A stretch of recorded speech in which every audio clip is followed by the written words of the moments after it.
Very good morning to all of you. Radhe Radhe, नमस्कार। कैसे हैं आप सभी लोग? उम्मीद करता हूं आप सभी बहुत अच्छे होंगे।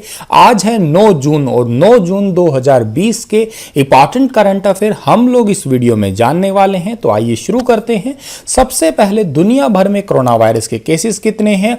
71,67,904 लोग अभी तक कोरोना वायरस से संक्रमित हो चुके हैं और मरने वालों की संख्या कितनी हो चुकी है भाई? वो 4,07,424 लोग अब तक दुनिया भर में मर चुके हैं। वहीं 35 लाख से भी ज्यादा लोग जो हैं वो इस महामारी से ठीक भी हो चुके हैं। एक नंबर पे अमेरिका है। अमेरिका के अंदर जो केसेस है वो 20,24,000 से भी ज्यादा हो चुके हैं। लगभग 20,25,000 होने वाले हैं और मौतों का आंकड़ा तो अब जो है वो वहां पे 1,13,000 प्लस जा चुका है। 2 पे ब्राजील है, 3 पे रशिया है, 4 पे स्पेन है, 5 पे यूके है और 6 नंबर पे हमारा प्यारा भारत आता है। भारत के अंदर अभी केसेस जो हैं वो 2,65,928 हो चुके हैं और टोटल मरने वालों की संख्या जो है वो 7473 हो चुकी है दुनिया भर में। तो ज़्यादा ही है, लेकिन भारत के अंदर अभी तो स्थिति ठीक है, लेकिन आने वाले समय में बताया जा रहा है कि स्थिति जो है वो बहुत ज़्यादा भयानक हो जाने वाली है। पहला हमारा क्वेश्चन है कि निम्न में से विश्व मस्तिष्क ट्यूमर दिवस कब मनाया जाता है? When is World Brain Tumor Day celebrated on the following day? तो ब्रेन ट्यूमर डे मनाया जाता है हर साल को 8 जून को। सी ऑप्शन जो है इस क्वेश्चन का हमारा वो बिल्कुल ठीक रहेगा। 8 जून को मनाया जाता है विश्व मस्तिष्क ट्यूमर दिवस। ठीक है। अच्छा, आपको मैं यहाँ पे बता देना चाहता हूँ कि ट्यूमर वर्ड है, इसका मतलब क्या होता है। देखिएगा, एक सेल होता है, डिफेक्टेड एक सेल है। मान लेते हैं कि वो सेल जो है उसके बाद में उसी सेल ने दूसरे सेल को डिफेक्ट किया, फिर 3, 4, 5, 6 ऐसे मल्टीपल सेल की ग्रोथ हो जाएगी, या यूं कहिएगा आप लोग कि अनकंट्रोल्ड जो ग्रोथ हो जाएगी सेल की। उसी वजह से एक छोटी सी गांठ टाइप से बनेगी जिसे हम लोग ट्यूमर का नाम देते हैं। ये बेसिकली एक फर्स्ट स्टेज का कैंसर है। अगर आप लोग बायो के स्टूडेंट कभी रहे हैं या साइंस के स्टूडेंट रहे हैं तो आप मुझे कमेंट सेक्शन में लिख के ये बताइएगा कि फर्स्ट स्टेज के कैंसर को क्या कहा जाता है और सेकंड स्टेज के कैंसर को क्या कहा जाता है। कैंसर जो है इसके लिए एक डे भी मनाया जाता है। ठीक है, वो फरवरी के महीने में मनाया जाता है। वो भी आप कमेंट सेक्शन में लिख के बताइएगा कि कितनी फरवरी को। ऑप्शन आपको मैं दे देता हूं चलो इसके लिए। तो 2 फरवरी, 3 फरवरी, 4 फरवरी और 6 फरवरी ये ऑप्शन है। आप बताइएगा कितनी फरवरी को जो है वो मनाया जाता है, वर्ल्ड कैंसर डे मनाया जाता है। अच्छा, ब्रेन की बात हुई है ना यहाँ पे, तो दुनिया में अब तक सबसे ज्यादा ब्रेन जो प्रयोग किया है वो अल्बर्ट आइंस्टाइन ने किया है, याद रखिएगा। और दिमाग जो है उसका उन्होंने लगभग अपने दिमाग का 7% के आसपास जो है यूज किया था। एक नॉर्मल साइंटिस्ट 4 से 5% यूज किया करते हैं। और दूसरी बात यह है, दिमाग दुनिया में एकमात्र ऐसी चीज है या हमारी बॉडी के अंदर एकमात्र ऐसी चीज है जिसके अंदर कोई दर्द देने वाली, तकलीफ देने वाली नस नहीं होती है। इट मीन्स कि अगर कोई डॉक्टर लोग ऑपरेशन करते हैं ब्रेन का तो इसके अंदर कोई भी पेन नहीं होता है। ये भी बात आपको याद रखनी है साथ के साथ। अच्छा जी, ये भी बात आपको याद रखनी है कि डॉल्फिन फिश होती है जो अपने ब्रेन का 20% यूज करती है। आप सोचेंगे सर हमसे ज़्यादा समझदार है, वो बिल्कुल नहीं है। वो अपने ब्रेन का 20% करती है, लेकिन हाँ वो जानवरों में सबसे ज़्यादा जो है समझदार है। इतनी बातें जो है आपको याद रखनी है। और ब्रेन जो है इसके कई सारे पार्ट होते हैं। जैसे सबसे एक्टिव पार्ट जो होता है वो सेरिबेलम होता है, वो मोस्ट एक्टिव है। और यूँ कहिएगा हमारे दिमाग की जो है एक टाइप का रोम तो नहीं कहूँगा, उसे मैं रैम कहूँगा, क्योंकि प्रेजेंट का काम जो है, प्रेजेंट की एक्टिविटीज़, चतुराई का घर यूँ कहिएगा, या आप लोग जो गुनाह भाग करते हैं, झूठ बोलते हैं, सच बोलते हैं, वटेवर जो आपका होता है वो आपका सेरिबेलम का ही काम होता है। एक सेरिबेलम होता है जो दिमाग के बिल्कुल पीछे वाले हिस्से में, या छोटा दिमाग भी उसे कई बार कह देते हैं हम लोग। और जो सेरिबेलम होता है वो हमारी बॉडी का बैलेंस कंट्रोल करने में हेल्प करता है। और जो लोग दारू वगैरह पी लेते हैं ना, बेवड़े होते हैं, तो वो डगमगाते हैं उसी दिमाग में डिस्टर्बेंस होने की वजह से। एक हाइपोथैलेमस होता है, वो बहुत जरूरी होता है क्योंकि उसमें सारी फीलिंग्स होती है। फीलिंग हाउस, हमारा रोना, हमारा प्यार, मोहब्बत। कई बार कहते हैं सनम दिल में बसती है, सनम कान में बसती है, मुंह में बसती है, सनम जहां बसती है वो सनम कहीं में नहीं बसती, सनम बसती है हाइपोथैलेमस में। कोई कहता है मेरा दिल तोड़ दिया, हाइपोथैलेमस टूट गया। उसके टाइम पे दिल से प्यार करता हूँ, हाइपोथैलेमस से प्यार करता हूँ। हाइपोथैलेमस फीलिंग्स होती है सारी की सारी। भूख इसी वजह से ही लगती है, डर इसी वजह से लगती है। ये रोम है, परमानेंट स्टोरेज है, यहाँ पे यादाश्त का घर भी कहा जाता है ये। बाकी अगर आपको ज़्यादा डिटेल से इसके बारे में जानना है तो मैंने नर्वस सिस्टम पे डिटेल वीडियो बना रखा है, प्लेलिस्ट में जाइएगा बायोलॉजी की और वहां पे आप लोग अच्छे से देख लीजिएगा। चलिए अगले क्वेश्चन की ओर जाते तो निम्न में से विश्व खाद्य सुरक्षा दिवस कब मनाया जाता है? When is world food security day celebrated? तो विश्व खाद्य सुरक्षा दिवस हर साल मनाया जाता है 7 जून को।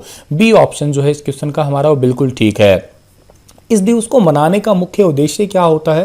देखिएगा, मेन इसका रीजन है कि खाद्य पदार्थ जितने भी है, फॉर एग्जांपल एप्पल ही क्यों नहीं हुआ या कोई भी फ्रूट्स हुआ या कोई भी हमारे जो पैकिंग खाना आता है, उन चीज़ों से, उन भारी पदार्थों से जितनी भी होने वाली बीमारियां होती है, उनसे होने वाली बीमारियों से या लोगों को प्रति जागरूक करने के लिए ये दिवस जो है मनाया जाता है। अब सर बीमारियां कैसे हो सकती है फ्रूट्स खाने से? अब देखिए क्या होता है कि हम लोग एप्पल ले आए, अब क्या है कि कुछ लोग एप्पल के ऊपर जो है प्लास्टिक चढ़ाए रखते हैं, या यूं कह दीजिएगा चलो कुछ भी नहीं है, बिल्कुल साफ है, ऑर्गेनिक है, लेकिन फिर भी उसको घर लाके धो के नहीं खाया हमने, तो ये चीज़ गलत है। तो इस दिवस का मनाने का मेन उद्देश्य यही है कि ऐसी चीज़ों के तरफ जो है जागरूकता पैदा करना कि घर आते ही जितने भी फ्रूट्स हैं, सब्जियां हैं, उनको धोया जाए। हालांकि अब तो कोरोना वायरस का टाइम है, अब तो सभी खैर कर ही रहे हैं इस चीज़ को अच्छे तरीके से, ठीक है। आगे बढ़ते हैं हम लोग, तो निम्न में से विश्व महासागर दिवस कब मनाया जाता है? When is the world ocean day is celebrated? तो ये 8 जून को मनाया जाता है, ठीक है। सी ऑप्शन जो है इस क्वेश्चन का हमारा वो बिल्कुल ठीक रहेगा। 8 जून को मनाया जाता है, विश्व महासागर दिवस मनाया जाता है। देखिएगा, आज में आपको मैंने 3 डेज इंपॉर्टेंट पढ़ा दिए है। आप लोगों का एक छोटा सा काम आज देता हूं मैं, आप 1 जून से लेके 8 जून तक के जितने भी इंपॉर्टेंट डेज अभी तक गुजर चुके हैं वो आप सीरीज वाइज लिखिएगा। अभी 1 जून को क्या मनाया, जैसे 1 जून को मनाया जाता है मिल्क डे मनाया जाता है, मैंने आपको पढ़ाया भी होगा। इसी तरीके से आप बताइएगा, डिटेल अगर बता पाते हैं तो और ही अच्छा रहेगा, ठीक है। ओशन डे, महासागर दिवस, इसको मनाने का मेन उद्देश्य क्या होता है? महासागर का महत्व बताना, इनसे जुड़ी हुई जितनी भी चीज़ें होती है, जड़ी बूटियाँ होती है, इनसे जुड़ी हुई समस्याएं भी होती है, उनके प्रति लोगों को जागरूक करना ही जो है वो इस दिवस का मनाने का मुख्य उद्देश्य है।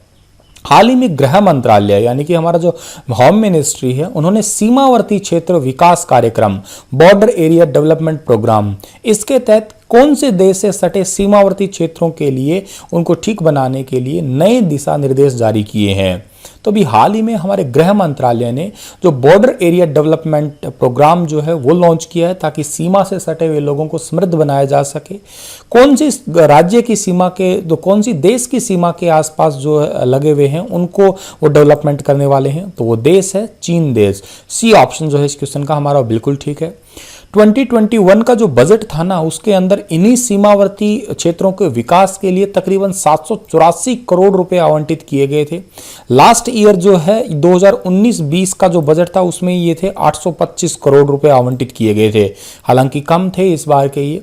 और जितने भी ये राज्य हैं और केंद्र शासित प्रदेश हैं, उनके आसपास जितनी भी सीमा लगती है, अंतर्राष्ट्रीय सीमा लगती है, उन्हीं को ये धनराशि जो है उनकी लंबाई के हिसाब से, उनकी जनसंख्या के हिसाब से, जिसकी ज़्यादा लंबाई है राज्य की, जिस केंद्र शासित प्रदेश की या ज़्यादा लंबाई है या जहाँ पे ज़्यादा जनसंख्या है, उस हिसाब से उनको ज़्यादा पैसा दिया जाएगा, और छोटे हैं उनको थोड़ा कम पैसा दिया जाएगा।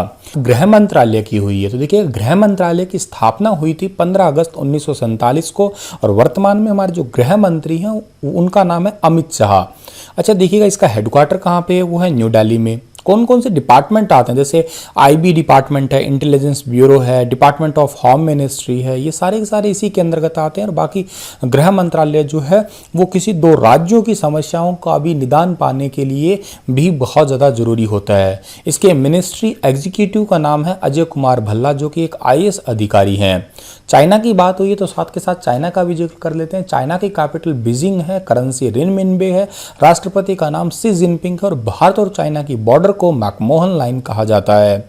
जारी की गई सबसे ज्यादा कमाने वाले सेलिब्रिटीज की लिस्ट में किस भारतीय अभिनेता, या यूं कहिएगा एकमात्र भारतीय अभिनेता को 364 करोड़ रुपए की कमाई के साथ में 52वां स्थान प्राप्त हुआ है? उनका नाम क्या है? तो उनका नाम है अक्षय कुमार। सी ऑप्शन जो है इस क्वेश्चन का हमारा वो बिल्कुल ठीक रहेगा।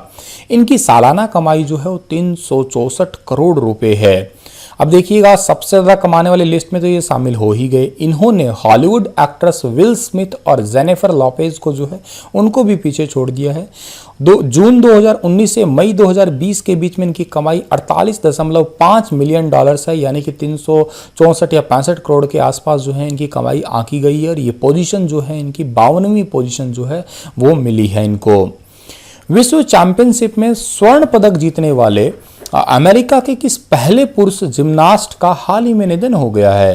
Gold medal in the world championship has passed away recently. तो इनका नाम है कुट थॉमस। ए ऑप्शन जो है इस क्वेश्चन का हमारा बिल्कुल ठीक रहेगा, जो कि आपको फोटो में दिखाई दे रहे होंगे।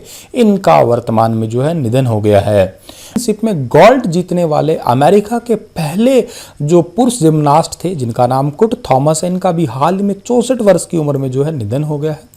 1976 में मॉन्ट्रियल ओलंपिक में इन्होंने भाग लिया था। उसके बाद में 1978 के अंदर फ्रांस के स्ट्रासबर्ग में जो है इन्होंने भाग लिया था और फ्लोर एक्सरसाइज में इन्होंने जो है गोल्ड जीता था। हाल ही में जावेद अख्तर को गहन सोच, धर्मनिरपेक्षता तथा मानवीय मूल्यों के विकास में योगदान हेतु प्रतिष्ठित अवार्ड से सम्मानित किया गया है। उस अवार्ड का नाम क्या है? उस अवार्ड का नाम है Richard Dawkins award. A option सही है इस क्वेश्चन का हमारा।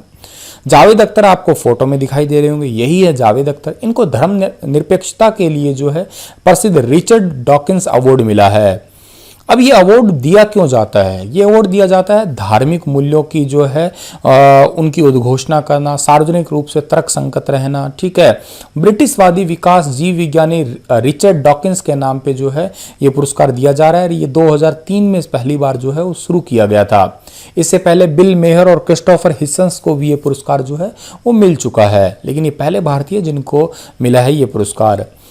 ये क्वेश्चन बहुत बहुत इंपॉर्टेंट है आपके एग्जाम पॉइंट ऑफ व्यू से। हाल ही में कर्नाटक के किस स्टेशन पर दुनिया का सबसे बड़ा प्लेटफॉर्म बनाया जा रहा है? ये प्लेटफॉर्म बनाया जा रहा है हुबली स्टेशन पे। ए ऑप्शन सही है इस क्वेश्चन का हमारा। इससे पहले दुनिया का सबसे बड़ा प्लेटफॉर्म गोरखपुर यूपी का है, या वर्तमान में भी है, लेकिन अब बनाया जा रहा है उसका रिकॉर्ड तोड़ने के लिए, यूँ समझिएगा। और जो वर्तमान में दुनिया का सबसे लंबा है वो 1366 मीटर है, ठीक है, जो कि गोरखपुर का है। लेकिन इसको जो है पहले इसकी 550 मीटर थी और लंबाई, लेकिन इसको बढ़ा के अब 1400 मीटर कर दिया जाएगा। इस वजह से ये दुनिया का सबसे बड़ा प्लेटफॉर्म बन जाएगा। हुबली जो है आपका एक शहर है कर्नाटक के अंदर ही, ठीक है, और इसको आपको याद रखना है। लेकिन एक छोटा सा कंफ्यूजन यहाँ पे होता है कि एक हुगली भी है, हुगली नदी है जो कि कोलकाता पड़ता है हुगली नदी किनारे, ये हुबली शहर है। ये आपको जरूर जो है याद रखना है। कर्नाटक का जिक्र हुआ है तो कर्नाटक की कैपिटल जो है वो बेंगलुरु है, ये याद रखिएगा, जिसको हम लोग सिलिकॉन सिटी ऑफ इंडिया भी पुकारते हैं। किस राज्य सरकार ने कांति कवि लक्ष्मीकांत महापात्रा के द्वारा रचित वंदे उत्कल जननी संगीत गान को 110 साल बाद राज्य संगीत की मान्यता दे दी है? तो इसको राज्य संगीत की मान्यता दी है भारत के सबसे लोकप्रिय मुख्यमंत्री जिनका नाम है नवीन पटनायक। या राज्य की बात की जाए, ओडिशा ने जो है इस गीत को मान्यता दी है। और 1910 में कांत कवि जो लक्ष्मीकांत महापात्र है उनके द्वारा रचित वंदे उत्कल जननी गीत को भी पहली बार 1912 में बालेश्वर में आयोजित उत्कल सम्मेलन में जो है वो गाया गया था। ये तो हिस्ट्री पॉइंट ऑफ व्यू से बहुत इंपॉर्टेंट है। अच्छा जी, और मुख्यमंत्री नवीन पटनायक ने जो है कोरोना योद्धाओं के सम्मान के लिए पिछले 30 मई शाम 5:30 बजे वंदे उत्कल जननी गान जो है ओडिशा के अंदर ये गाया था। ओडिशा की राजधानी भुवनेश्वर है, मुख्यमंत्री का नाम नवीन पटनायक है और राज्यपाल का नाम प्रोफेसर गणेशी लाल है। आगे बढ़ते हम लोग ओडिशा के बारे में तो हम लोग जान ही लिया। कन्नड़ फिल्मों के प्रसिद्ध अभिनेता का हृदय गति के रुकने से बेंगलुरु के एक प्राइवेट हॉस्पिटल में 39 साल की उम्र में निधन हो गया। इनका नाम क्या था? इनका नाम था चिरंजीवी सरजा। ए ऑप्शन जो है इस क्वेश्चन का बिल्कुल ठीक रहेगा, जो कि आपको फोटो में दिखाई दे रहे होंगे, ठीक है। 39 वर्ष की उम्र में जो है इनका निधन हो गया। एक कन्नड़ फिल्मों के एक स्टार एक्टर या फेमस एक्टर के रूप में जाने जाते थे। चिरंजीवी ने 2009 में कन्नड़ फिल्म वायुपुत्र में डेब्यू किया था और अपने करियर में इन्होंने लगभग 22 कन्नड़ फिल्मों में जो है अब तक काम कर चुके हैं ये। और ये एक फिल्मी परिवार से आते हैं। ये एक्टर ध्रुव सरजा के बड़े भाई हैं, वो भी आप याद रख लीजिएगा। इसी के साथ ये लेक्चर समाप्त होता है। कल फिर हाजिर होऊंगा लेटेस्ट अपडेट